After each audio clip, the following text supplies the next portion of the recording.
안녕하세요. 더 넘치는 교회 믿음의 가족 여러분, 5월 2일 토요일 아침입니다. 세상은 끊임없이 우리에게 손을 내밉니다. 함께 어울려 살자. 그러면 더 큰 성공, 더 큰 번영을 누릴 것이다. 하몰의 이 달콤한 제안은 오늘날 우리에게도 들려오는 유혹의 목소리입니다. 거룩함을 잃어버린 평화가 얼마나 위험한 것인지 야곱, 즉 이스라엘 가문의 위기를 통해 세상 속에서 빛으로 사는 법을 함께 묵상해 보도록 하시겠습니다. 오늘은 여러분들과 함께 창세기 34장 1절에서 17절까지의 말씀을 함께 묵상하도록 하시겠습니다. 먼저 잠시 이 영상을 멈춤해 두시고 오늘 본문의 말씀을 개인적으로 읽어 주시기를 바랍니다.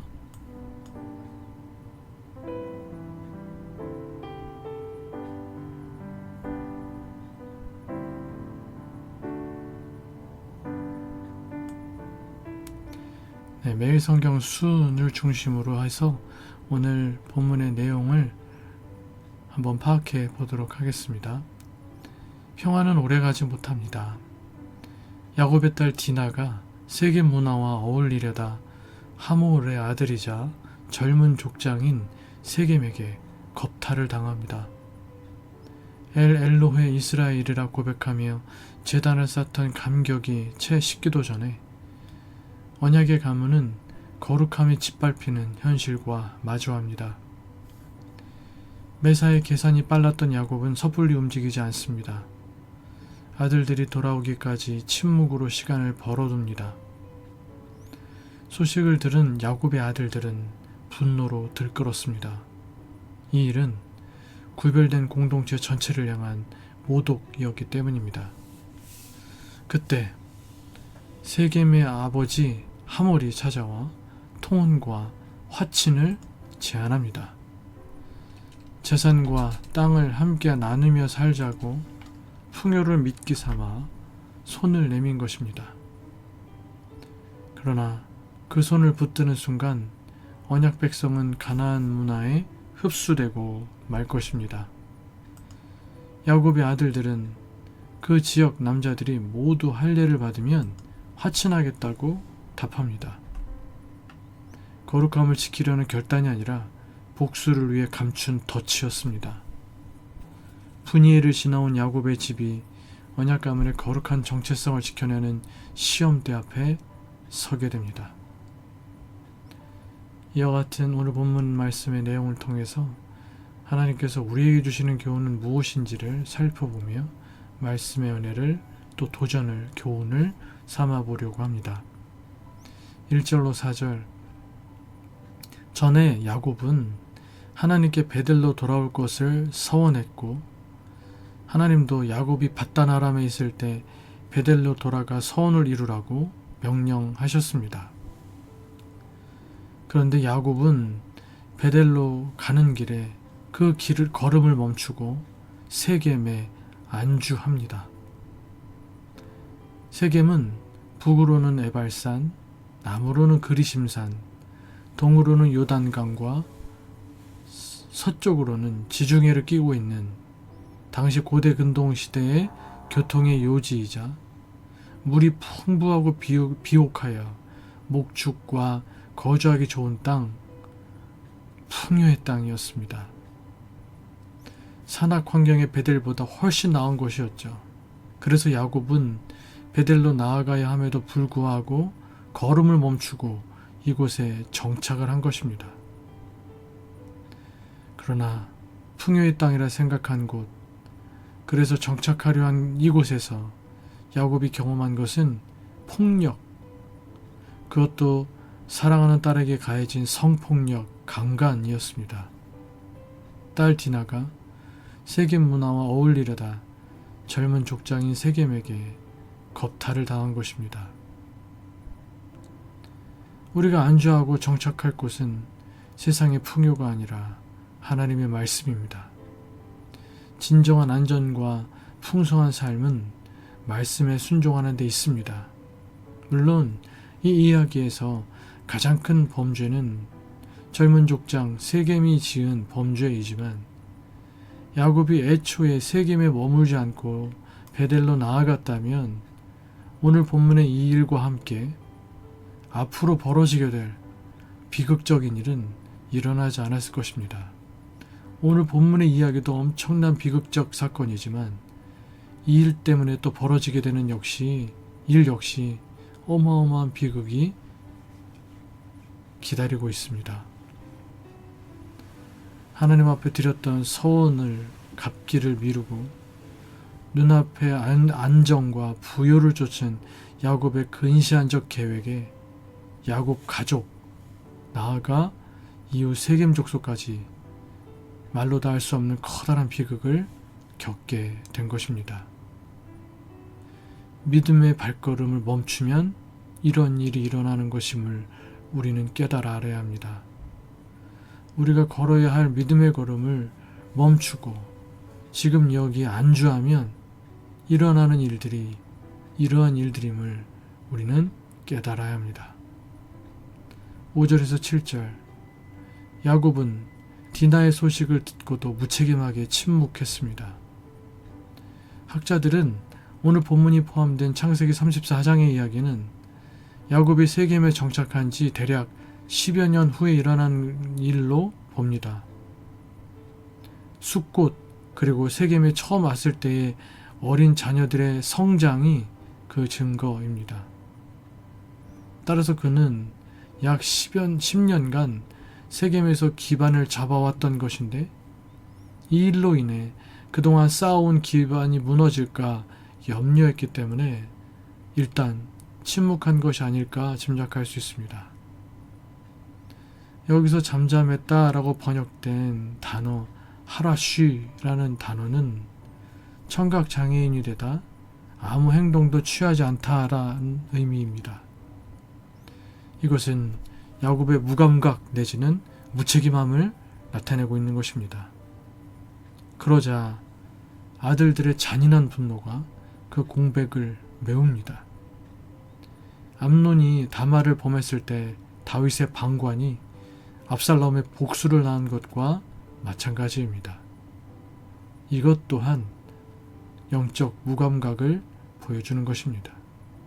하나님의 처분을 기다리지 않고 인간적인 계책으로 일을 처리하려는 악을 악으로 갚는 행동이었기 때문입니다. 불의하고 부당한 일의 앞에서 지도자나 부모가 사태를 바로잡지 않으면 공동체는 각자의 소견에 옳은 대로 행하는 혼란에 빠집니다. 지도자는 공동체를 보호하고 공의를 세우는 책무를 미루거나 방기해서는 안 됩니다. 8절에서 12절 세겜의 아버지 하몰은 자기 아들이 디나를 겁탈하여 이스라엘에게 부정함과 수치를 안겨주었으면서도 전혀 사과하지 않고 디나와 혼인하고 싶다는 아들의 바람만을 전달합니다. 더 나아가 하몰은 이를 계기로 양 부족 간 통혼과 통상을 제안하며 야곱 족속도 유목 생활을 끝내고 안정된 정착지, 경제적 번영을 얻을 수 있다고 회유합니다. 평화적인 제안처럼 보이고 호의를 베푼 것 같지만 사실은 부유한 야곱 족속을 자기 수하에 복속시키려는 야욕, 그에 따라 이스라엘의 언약 백성의 거룩한 정체성을 빼앗고 그들을 가나안 문화에 흡수하려는 시도였습니다. 디나가 겁탈당한 것도 어마어마한 일이었지만 이 일을 계기로 하몰이 이루려 했던 이 야욕도 어마어마한 부정한 일, 죄악스러운 일이었던 것입니다. 우리도 그리스도인의 고유한 생활 방식과 가치관을 버리고 다시 말해서 성경적인 생활 방식과 성경적 세계관을 버리고 세상에 동화되라는 유혹을 받습니다. 왜 이렇게 유난을 떨어? 다 그렇게 하는데 왜 너희들만 그러니? 배타적인 거 아니니? 독선적인 거 아니니? 아니야, 괜찮아. 이런 이야기들을 우리는 수없이 듣습니다. 그럴 때 세상의 방식과 타협하거나 반대로 완전히 세상을 등지고 배척할 것이 아니라 세상 속에 살아가지만 그곳에서 거룩한 정체성, 구별된 정체성을 지켜내야 됩니다. 거룩은 분리가 아니고 구별입니다. 빌립보서 2장 15절 이는 너희가 흠이 없고 순전하여 어그러지고 거스르는 세대 가운데서 하나님의 흠없는 자녀를 세상에서 그들 가운데 빛들로 나타내며 라고 하나님은 사도 바울을 통하여 말씀하십니다. 우리가 살아야 할 곳은 어그러지고 거스르는 세대를 떠난 곳이 아니라 어그러지고 거스르는 그 세대 가운데 사는 것입니다. 그곳에서 그 세대 가운데에서 우리는 하나님의 흠없는 자녀, 구별된 자녀, 거룩한 자녀로서 세상에서 그들 가운데 거룩의 빛을 드러내는 거룩의 빛으로 나타내는 삶을 살아야 된다라고 하나님께서는 사도 바울을 통해 이야기하시는 것입니다. 십자가의 도를 참 능력으로 믿으며 사는 우리는 우리가 사는 이 어그러지고 거스르는 세대 가운데에서 하나님의 흠없는 자녀, 거룩하고 순결한 자녀로 살아내기 위하여 세상에서 빛들로 나타나기 위하여 애쓰고 또 애쓰는 삶을 살아야 합니다. 11절 12절 세겜도 아버지의 이야기에 덧붙여 디나가 겪은 수치와 고통, 나아가 약자인 야곱 족속이 겪을 고통은 생각치 하지도 않고 디나를 신부로 얻는 일이면 어떤 대가라도 치르겠다고 할 정도로 자기 욕망에 집착합니다.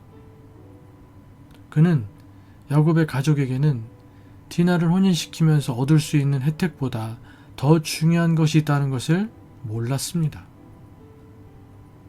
우리도 하나님이 기뻐하시는 것이 가장 중요하다는 생각이 확고하지 않으면 부와 안정과 말초적 쾌락을 약속하는 세상의 제안을 거절하기가 어려울 것입니다. 13절에서 17절 야곱의 아들들은 세겜 사람들에게 통혼하려면 할례를 받으라고 요구했습니다. 언약 백성의 표지인 할례를 복수의 도구로 뒤틀은 것입니다. 하나님과 맺은 거룩한 언약의 징표를 복수를 위한 기만적 도구로 이용한 것입니다. 할례를 받아 움직이기 어려울 때 살육할 심산으로 내건 속임수였습니다. 하나님의 법을 말했지만 속에는 분노와 살의가 가득했습니다. 게다가 그들이 바라는 대로 세겜 족속과 야곱 족속이 한 민족이 될 수 있다는 가능성까지 내비쳐 기대를 갖게 만들었습니다. 과연 속이는 자 야곱의 아들들답게 하나님의 처분을 기다리기보다 인간적인 계책으로 일을 처리하려고 한 것입니다. 악한 욕망을 충족하고 일그러진 감정을 해소하는데 종교적 명분을 내세우지 말아야 합니다. 이것은 하나님의 의의를 이루기는커녕 하나님의 이름을 욕되게 할 뿐입니다. 또한 내 감정을 정당화하려고 나의 아집과 나의 고집을 정당화하려고 신앙의 말을 빌리고 있지 않은지 우리는 돌아볼 수 있어야 됩니다. 하나님의 백성은 결과뿐 아니라 과정에서도 거룩을 드러내야 됩니다. 뒤틀린 종교적 명분이 아닌 진짜 거룩으로 승리하시는 우리 모든 믿음의 가족 여러분들 다 되실 수 있기를 주님의 이름으로 축복해 드리겠습니다. 기도하시겠습니다. 기도하실 때 불의한 일 앞에서 방관하거나 침묵하지 않는 영적 용기와 분별력을 주시옵소서. 두 번째, 경제적 이득이나 안정을 위하여 세상과 타협하지 않게 하소서. 성경적 가치관, 믿음의 가치관을 포기하지 않게 하여 주시옵소서. 하나님 없는 세상의 풍요와 안락에 미혹되지 않고 그리스도인이요 하나님의 자녀요 하나님의 백성으로서의 거룩한 정체성을 지키게 하여 주시옵소서. 기도하시고 우리가 늘 기도하는 대로 우리 교회를 위해서, 우리 교회 모든 믿음의 가족들의 영적 성숙과 또 건강한 수적 성장을 위하여서 여러분 기도해 주시고, 또 믿음의 가족 서로를 위해서, 부족한 저를 위해서, 또 여러분들의 개인적인 기도 제목들 위해서 기도하시다가 이 토요일 일상의 삶을 시작하실 수 있는 이 아침 되시기를 바라겠습니다. 빠뜨린 기도가 있네요. 오늘은 도시라가 있는 날이죠. 오늘 또 이 도시라에 꼭 복음을 들어야 될 사람들을 하나님께서 보내주시기를, 그래서 도시라에서 울려 퍼지는 찬양과 나뉘어지는 이야기들을 통해서 믿음을 회복하고 또 믿음을 갖게 되는 놀라운 영혼 구원의 역사가 오늘 도시락 가운데 일어나게 될 수 있도록 위하여서 여러분도 기도해 주실 수 있기를 바랍니다. 함께 기도하시겠습니다.